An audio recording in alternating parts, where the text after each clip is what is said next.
Hello guys, a very warm welcome to our YouTube channel Alpha Commerce Academy. So first of all I want to say that अगर आपने हमारे channel को subscribe नहीं किया है तो प्लीज़ इसको सब्सक्राइब कर दीजिए ताकि आपको न्यू इंटरेस्टिंग वीडियोस मिलती रहें relating to commerce and management. चलिए शुरू करते हैं आज की वीडियो। आज हम पढ़ने वाले हैं अकाउंट्स। काफ़ी रिक्वेस्ट मेरे पास आ रही थी कि ma'am please make videos on account, so I have started. तो हम बेसिक अकाउंटिंग कंसेप्ट से शुरू करते हैं अकाउंट्स का। फॉर एग्जांपल हमारे डेली बेसिस पे बहुत सारी ट्रांजैक्शंस ऐसे होती हैं जिनको हम याद नहीं कर सकते। ठीक है, हमने कितना, अगर आपका फॉर एग्जांपल बिजनेस है, कोई फर्म है, तो उसमें तो ना याद रखना काइंड ऑफ एक इम्पॉसिबल चीज़ हो जाती है कि कहाँ से सेल हुई, क्या परचेज किया, कितना मटेरियल आया, कितना रॉ मटेरियल आया, कितना फिनिश गुड आपने बनाया, what ever and what ever. तो इन चीज़ों को याद करना एक बहुत ही मुश्किल टास्क था। तो कुछ सभी लोग मिलके जाते हैं, एक पर्सन है जिसका नाम था लुका पेसियोली। ओके, इसके पास जाते हैं, इसको अपनी प्रॉब्लम बताते हैं कि सर देखो भैया, दिक्कत आ रही है, हमारे से ये नहीं हो रहा है, इतनी सारी चीज़ें हम याद नहीं कर पा रहे हैं, तो बताइए हम क्या करें। तो जो लुका पेसियोली थे, इनका बर्थ हुआ था 1446 में एंड इनकी डेथ हुई थी 1517 में। इसी बीच इन्होंने क्या किया, एक उपाधि को हासिल किया, फादर ऑफ अकाउंटिंग, कि इनको हम बोलते हैं फादर ऑफ अकाउंटिंग। क्यों? क्योंकि अकाउंटिंग की जो शुरुआत थी वो इन्होंने करी थी। जो प्रॉब्लम थी कि हम ट्रांजैक्शंस को याद नहीं कर पा रहे हैं, उस प्रॉब्लम का सॉल्यूशन दिया था लुका पेसियोली ने। इन्होंने क्या किया, इन्होंने अपनी एक बुक लिखी। He is the first person who wrote the first book that described double entry accounting. Okay, so simple words में हम ये कह सकते हैं कि जो अकाउंटिंग की शुरुआत थी वो किसने करी, लुका पेसियोली ने की।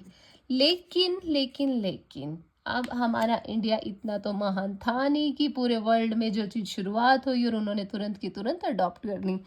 तो इंडिया में क्या हुआ, इंडिया में अकाउंटिंग को लाने वाले पर्सन थे श्री कल्याण साबरमणि अय्यर। ओके, तो ये पर्सन थे, इनका बर्थ हुआ था 1859 से 1940 में। तो ये इसी दौरान जो है अकाउंटिंग को इंडिया में लेके आए थे। तो अगर क्वेश्चन पूछा जाता है कि वर्ल्ड वाइड अकाउंटिंग किसने शुरुआत की थी, so he was the person Luca Pacioli. But अगर स्पेसिफिकली पूछा जाए कि इंडिया में अकाउंटिंग की शुरुआत किसने करी थी, सो श्री कल्याण साबरमणि अय्यर, तो इन्होंने की थी। ओके, अब इन्होंने बताया कि ठीक है, आप अकाउंटिंग कर सकते हैं, आप अपने ट्रांजैक्शन को अकाउंट्स की फॉर्म में ला सकते हैं। मैं आपको एक तरीका देता हूँ, मैं आपको एक प्रोसेस बताता हूँ। तो इन्होंने क्या किया, एक अकाउंटिंग प्रोसेस डिफाइन किया। अब प्रोसेस था तो ऑब्वियसली कोई भी प्रोसेस होता है तो उसके कुछ स्टेप्स होते हैं, तो पूरा प्रोसेस दिया लुका पेसियोली ने। तो आइए पढ़ते हैं एक्चुअल में प्रोसेस ऑफ अकाउंटिंग है क्या। तो प्रोसेस जो है अकाउंटिंग की, उसकी शुरुआत होती है identification of transactions which are of monetary in nature, कि आप पहले क्या करेंगे, आपकी जो फॉर्म्स की जो ट्रांजैक्शंस है, मान लो अनगिनत है, 1000 2000, ठीक है, इतने ट्रांजैक्शन आप करते हो एक पूरे साल में या डेली बेसिस पे भी, उनमें से आपको आइडेंटिफाई करना है कि जो फाइनेंशियल नेचर की ट्रांजैक्शंस हैं, स्पेशली फाइनेंशियल नेचर के जो ट्रांसफ़र हैं, आपने उन्हीं को ही पिक करना है। इन काइंड कोई भी आपकी ट्रांजैक्शन आ रही है तो काइंड वाली ट्रांजैक्शन को आप कंसिडर नहीं करेंगे। अकाउंटिंग में हम सिर्फ उसी ट्रांजैक्शन को आइडेंटिफाई करेंगे जिसको हम मॉनिटरी फॉर्म में या मॉनिटरी नेचर में कन्वर्ट कर सकते हैं। ओके, फॉर एग्जांपल ये पेन है, मैंने ये पेन लिया 60 रुपीज़ का, so this is the transaction जिसमें कैश मनी इन्वॉल्व है, मॉनिटरी फॉर्म है, तो इसको हम रिकॉर्ड कर सकते हैं। लेकिन जिसमें मैंने एक पेन के बदले में पेन ले लिया, या फिर मैंने बोला कुछ सर्विसेज दे दी, ठीक है, कि किसी का सिर दुख रहा, चलो मैं सिर दबा देता हूँ, तो दोनों ये सब चीज़ें हम इसमें इंक्लूड नहीं करेंगे। ओके, और मेन बात, जब आप रिकॉर्डिंग करोगे उन्हीं मॉनेटरी टर्म्स की, मीन्स उन्हीं ट्रांजेक्शन्स की जिनका आपके पास कुछ ना कुछ प्रूफ है। अब प्रूफ क्या है? फॉर एग्जाम्पल मैंने ये पेन लिया शॉपकीपर से, 60 रुपीज़ मैंने शॉपकीपर को दिए, साथ में उन्होंने मुझे एक बिल काट के दे दिया। तो जो बिल है वो क्या है? इसका प्रूफ है। तो इसी के लिए कि ट्रांजैक्शंस को रिकॉर्ड करने के लिए आपके पास कुछ डॉक्यूमेंट्री एविडेंस होना चाहिए, जिसको हम बोलते हैं source documents. So basically bills, कि आपके पास जो भी आप ट्रांजैक्शन शो करोगे, जो भी आप ट्रांजैक्शन अकाउंटिंग में शो करना चाहते हो, रिकॉर्ड करना चाहते हो, आपके पास उसका सोर्स डॉक्यूमेंट होना चाहिए। बेसिकली आपके पास एक डॉक्यूमेंट एविडेंस प्रूफ होना चाहिए उसका। विदाउट दैट आप उसको रिकॉर्ड नहीं करोगे। अगर नहीं है तो छोड़ो उसको। देन सेकेंड स्टेप पे आता है प्रिपेरेशन ऑफ वाउचर्स। अब यहाँ पर क्या होता है, हमको सोर्स बिल कौन देगा? सेलर देगा। ओके, जैसे मैंने शॉपकीपर को पैसे दिए तो उसने मुझे बिल काट के दे दिया। लेकिन यहाँ पर क्या होगा, सेकंड स्टेप पे आप वाउचर बनाओगे। ठीक है, प्रिपेयर करोगे वाउचर। ये कौन बनाएगा? अकाउंटेंट। ओके, वाउचर से क्या स्पेसिफाई होगा बेसिकली कि फॉर एग्जांपल मैंने पेन लिया, तो पेन की जो जनरल एंट्री होगी काइंड ऑफ इस तरीके से होगी कि एक्स पर्सन था, मान लो X account debit to cash account. Okay, तो कुछ इस तरीके से की होगी।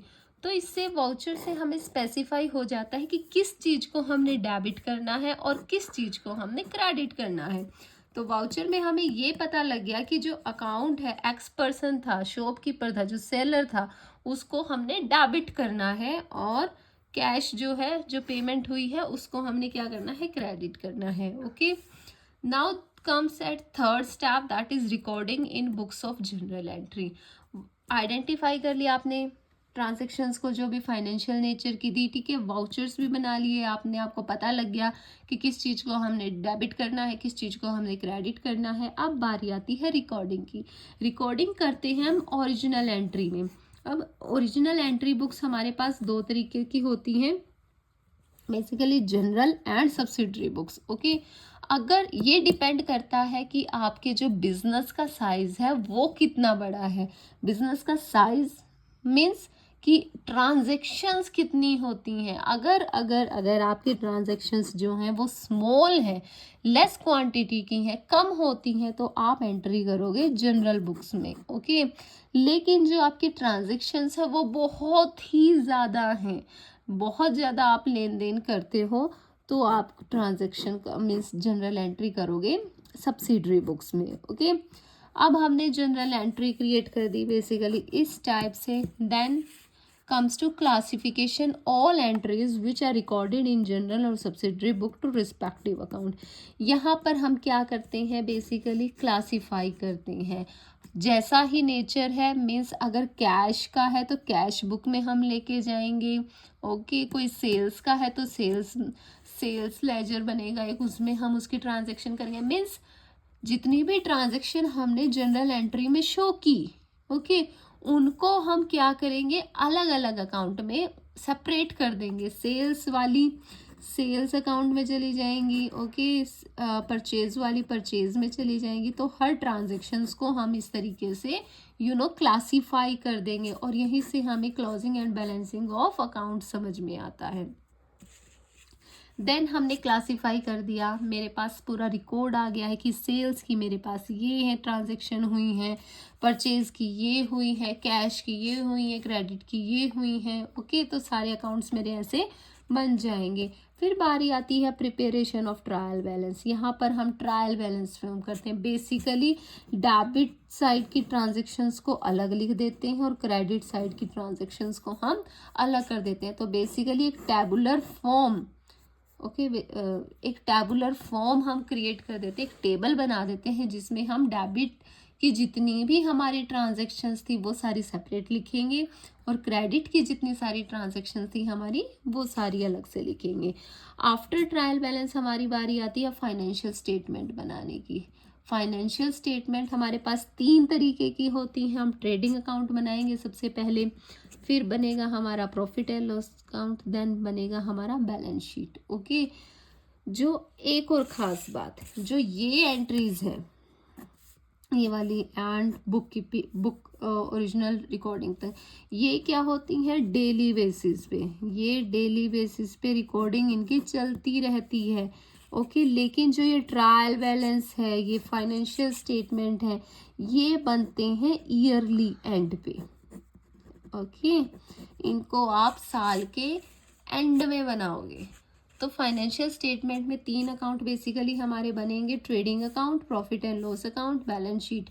Trading account and profit and loss account से हमको पता चलता है ग्रॉस लॉस और ग्रॉस प्रॉफिट का। लेकिन बैलेंस शीट हमें क्या दिखाती है? Balance sheet show the financial position of a business on a particular date, कि इस तारीख में मीन्स जो भी आपने पूरे साल काम किया, अब ईयर एंडिंग में जब हम ये बैलेंस शीट बनाएंगे तो इससे हमें फाइनेंशियल पोजीशन पता लगती है बिजनेस की, कि एक्चुअल में बिजनेस यहाँ स्टैंड करता है, इसकी इतनी लायबिलिटी है, इतनी इसकी एसेट्स हैं। Okay, then trading account and profit and loss accounts के बाद हमें पता, ट्रेडिंग अकाउंट से हमें gross loss and gross profit पता लगता है। प्रॉफिट एंड लॉस अकाउंट से फिर हमें इस ग्रॉस लॉस और ग्रॉस प्रॉफिट जो भी आएगा उसको हम कैरी फॉरवर्ड करते हैं प्रॉफिट एंड लॉस अकाउंट में। देन हमें मिलता है नेट रिजल्ट, या तो आपके पास नेट प्रॉफिट आता है या आपके पास नेट लॉस आता है। तो आपको यहाँ पे एक एक एक्चुअल फिगर, आपके पास फाइनल फिगर यहाँ पर आपके पास आ जाती है।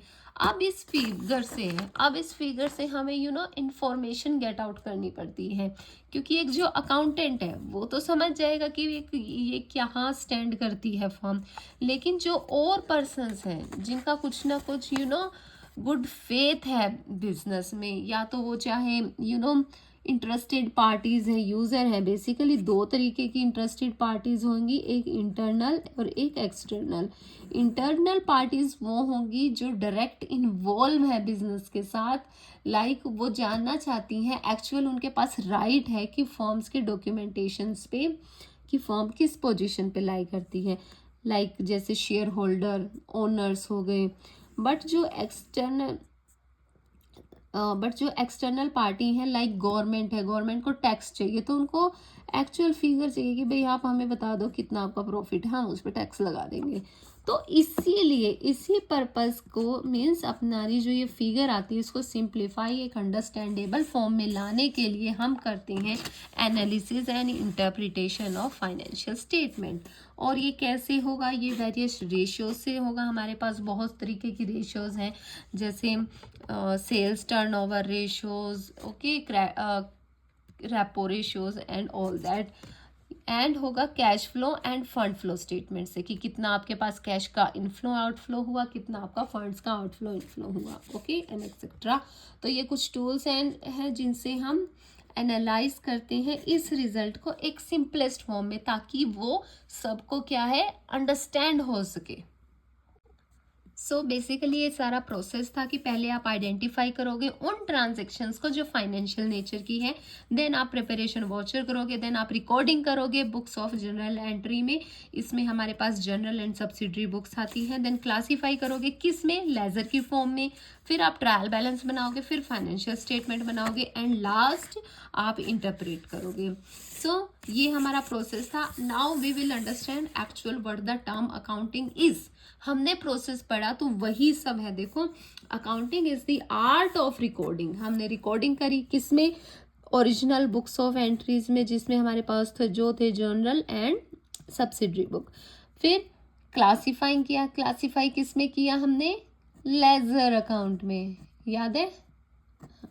देन समराइज किया हमने ट्रायल बैलेंस में, एंड हमने बनाए financial statement account.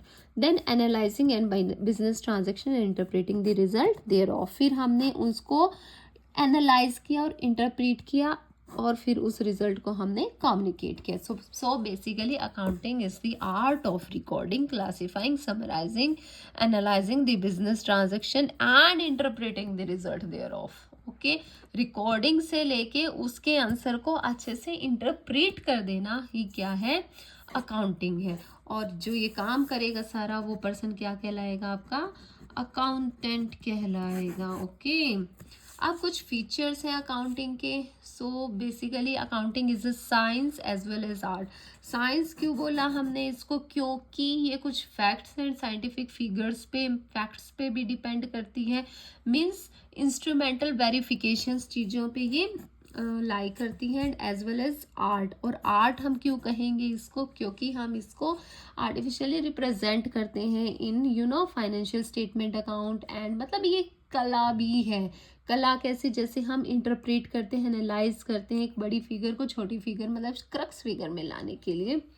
Then identifying the financial transaction only, हम इन्हीं ट्रांजेक्शन्स को कंसिडर करते हैं जो फाइनेंशियल नेचर की होती हैं, मीन्स मॉनिटरी नेचर की होती हैं, उन्हीं ट्रांजेक्शन्स को हम इसमें इंक्लूड करते हैं। Recording in term of money, money की फॉर्म में हम रिकॉर्ड करेंगे। Classification of preparation of account, यहाँ पर क्लासीफाई भी करेंगे और अकाउंट्स को प्रिपेयर भी करेंगे। समराइजिंग और calculation of result, okay, analyse and interpretation and communication. So basically जो प्रोसीजर या प्रोसेस के स्टेप्स थे वो सारे ही इसके फीचर्स हैं। ओके, आई होप इसमें आपको कोई भी डाउट नहीं होगा। फिर एक छोटी सी टर्म आती है हमारे पास, bookkeeping. Bookkeeping basically क्या है, it's the recording of business transaction chronologically. Chronologically मतलब date wise, time wise, okay, कि बिजनेस ट्रांजेक्शन्स को क्रोनोलॉजिकली रिकॉर्ड करना in a systematic and scientific manner in separate books. Means यहाँ पर हो रही है लेजर की बात, ओके, कि आपने क्रोनोलॉजिकल ऑर्डर में रिकॉर्डिंग करनी है अलग अलग बुक्स में। जैसे कैश वाली कैश बुक में जाएगी, सेल्स वाली सेल्स में जाएंगी, परचेज वाली परचेज में, परचेज रिटर्न वाली परचेज रिटर्न्स में, ओके। सो बेसिकली क्या होता है, ये डेली बेसिस का होता है काम, ओके। और मतलब हाँ, बिजनेस में इसको छोटा मोटा मानते हैं कि भैया यहाँ से देख के आपने जस्ट उस एंट्री को उठा के उसकी बुक में डालना है। तो इस काम के लिए क्या है, अकाउंटेंट जो फर्म है बेसिकली एक पर्सन को रख लेती है जिसको बोलते हैं बुक कीपर। तो उसका यही काम होता है कि वो ट्रांजेक्शन्स को देख के उनको उनके नेचर के अकॉर्डिंग सेपरेट बुक्स में डाल दे, तो उसका सिर्फ यही काम है। तो अगर देखा जाए तो जो अकाउंटिंग है उसका, अकाउंटेंट है जो, उसका काम क्या है, थोड़ा सा ज़्यादा है, बुक कीपर का काम जो है थोड़ा सा कम है। तो यहाँ से ही हमको एक चीज़ पता लगती है कि बुक कीपिंग क्या है, बेसिकली फर्स्ट स्टेप है। इसके बाद अकाउंटिंग इससे बड़ा स्टेप है, इससे वाइडर टर्म है। बेसिकली अगर अकाउंटिंग की बात हम करेंगे तो बुक कीपिंग इसमें इन्वॉल्व होगा। फिर वाइडेस्ट टर्म आती है हमारे पास अकाउंटेंसी, जिसमें अकाउंटिंग भी इन्वॉल्व है एंड बुक कीपिंग भी इन्वॉल्व है। अब अकाउंटेंसी है क्या, accountancy basically refers to the entire body of the theory and practice of accounting, कि जो अकाउंटिंग का सारा लेना देना है किस थ्योरी पे वो चलता है, क्या प्रैक्टिस फॉलो होंगी, क्या रूल्स एंड रेगुलेशंस फॉलो होंगे। So basically that deals with accountancy. और इसी के लिए ही कुछ अकाउंटेंसी में हमारे पास प्रिंसिपल्स आते हैं, प्रिंसिपल्स एंड कन्वेंशंस आते हैं अकाउंटिंग के, ओके। सो क्लियर है, accounting basically art of recording, classifying, summarising. फिर बुक कीपिंग आता है। बुक कीपिंग एक छोटी सी टर्म है, मीन्स सिर्फ अकाउंट लेजर्स बनाना, ओके। देन अकाउंटिंग क्या है, अकाउंटेंसी क्या है, अकाउंटेंसी एक ब्रॉड टर्म है जिसमें अकाउंटिंग भी इंक्लूड होगा और बुक कीपिंग भी इंक्लूड होगा। तो बेसिकली अकाउंटिंग को चलाने के लिए, बेस्ट वे से चलाने के लिए कुछ प्रिंसिपल्स दिए गए थे। और ये प्रिंसिपल्स क्या हैं, जब भी मान लो लोगों ने, क्या हुआ, अकाउंटेंट्स ने जब अकाउंटिंग करते हुए या बेसिकली अकाउंट्स बनाते हुए या रिकॉर्डिंग करते हुए कुछ प्रॉब्लम्स को फेस किया, और प्रॉब्लम को फेस किया तो कुछ एक महान महारथी थे, ठीक है, कुछ तो अटक गए, लेकिन कुछ ने क्या किया, उन प्रॉब्लम्स का सॉल्यूशंस फाइंड आउट कर लिया। जब उन्होंने उस पर्टिकुलर सॉल्यूशन, प्रॉब्लम का सॉल्यूशन फाइंड आउट किया, तो दूसरे अकाउंटेंट थे जो, उन्होंने भी उस सॉल्यूशंस को अपने तरीकों में, अपने अकाउंट्स में उसको अप्लाई करने लग गए, वो एक्सेप्ट कर लिया।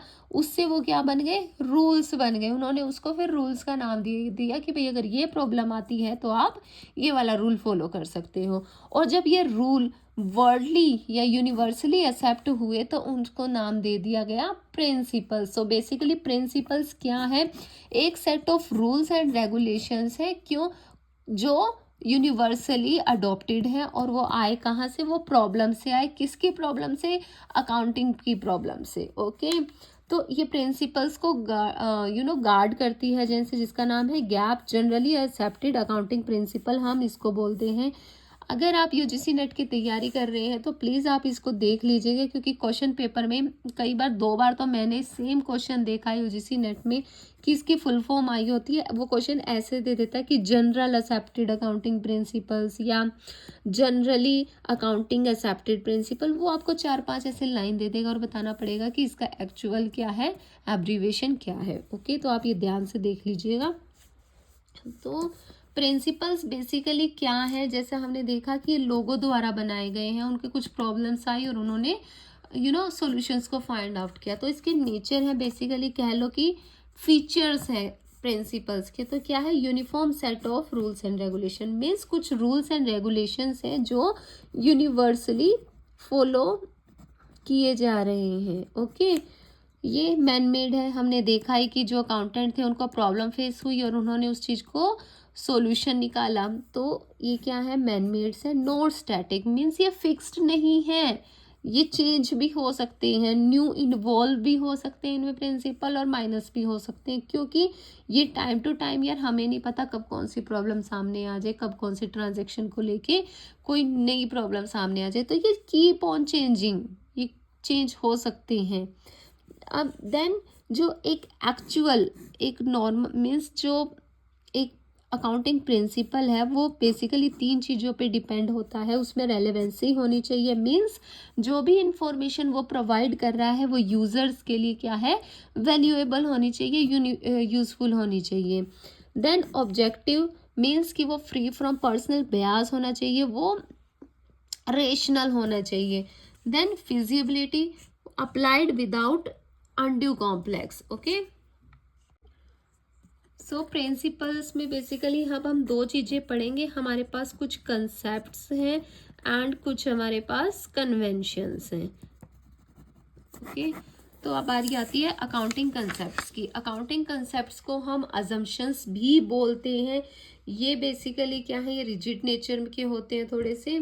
तो फर्स्ट हमारे पास अकाउंटिंग कंसेप्ट आता है बिजनेस एंटिटी कंसेप्ट।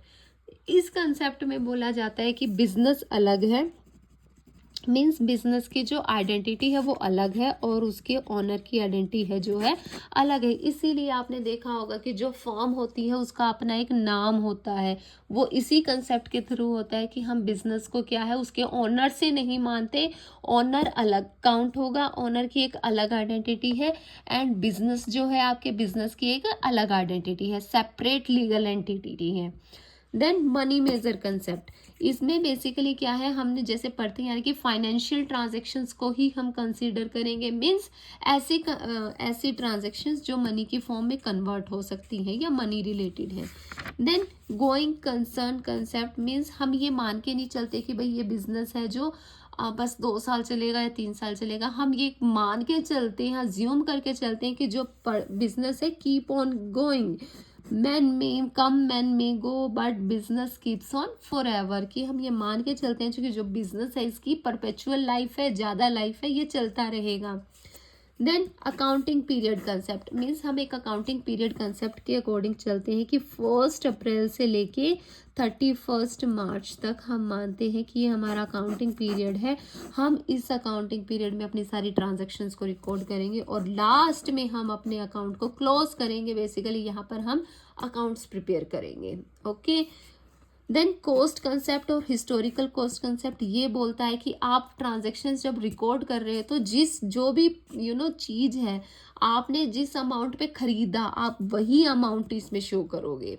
ओके, ना कि जो एट प्रेजेंट प्रेवेलिंग रेट है। फॉर एग्जांपल मैंने गोल्ड खरीदा फॉर बिजनेस पर्पस, तो जो मैंने खरीदा था, जिस रेट में खरीदा था, तो मैं वही रेट को पे शो करूंगी बुक्स में।